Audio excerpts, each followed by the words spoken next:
Hi all, DT Neal again, talking still about science fiction in this case, literary and cinematic. You know, the fundamental question that still remains at the heart of so much science fiction is the idea of what it means to be human, or what it means to not be human. And any number of those writers over the decades have taken stabs at that, and weirdly, as we face, we're in the 21st century now, which was always like, shorthand for the science fiction future. In the 21st century, we will have, done this. And I think any number of us can realize, aside from things like, I don't know, smartphones,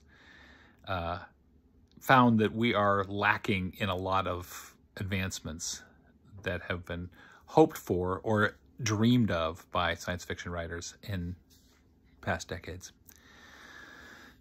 And again, a huge amount of that is tied to the economic and social order and political order of our country, of our world, and how people have not fully comprehended or understood where we're headed. And it's interesting because the AI revolution that's underway, whether or not it's fully realized, is forcing, if we're being philosophical and attentive to it, the idea of what it really does. What does it mean to be human, and how you deal with an intelligence that isn't human?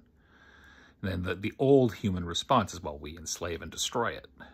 That's the old human approach to most things that are not us. Enslave it, commodify it, destroy it if it gets out of hand. Which is kind of terrifying, or it is terrifying. I'll take out the Gen X qualifier of kinda. It is terrifying. And, we had that little social media frenzy where people are like, our aliens are here, our aliens are here. And then like the government releases these documents and say, oh yeah, aliens are here and they live underwater. And everyone's just kind of like, yeah, okay, whatever. Does that change anything? Is rent still due? Oh yeah, it is. So who cares? I don't care about aliens. If aliens actually presented themselves in a meaningful way in our society, just think of what would happen with that. Given how we are so at each other's throats over so many things terrestrial in nature, let alone extra-dimensional or extraterrestrial, interstellar, intergalactic, right? All those things.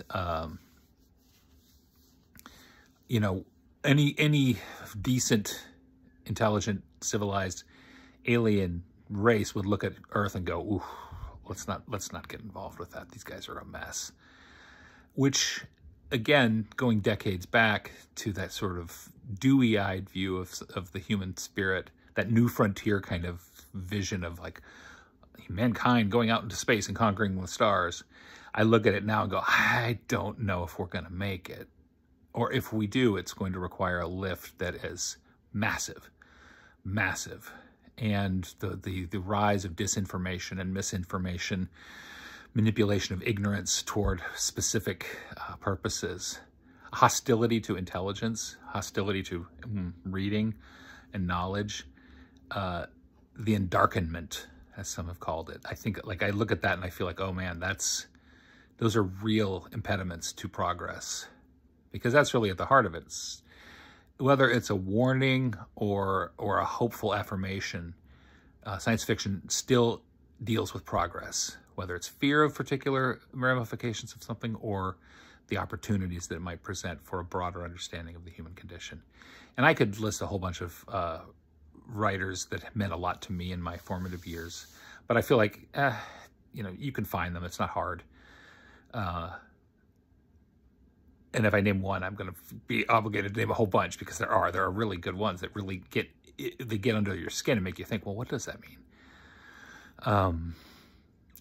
So I feel like even though in the face of hard science fiction, soft science fiction, social science fiction gets, I think, a little bit of a short shrift, it's really valuable because we really need to understand ourselves if we're going to have a hope of surviving the next century, if we're going to hope to maybe move beyond the inevitability of our own extinction. Because again, Look at the track record of all life on Earth. It's like 99.9% extinction rate.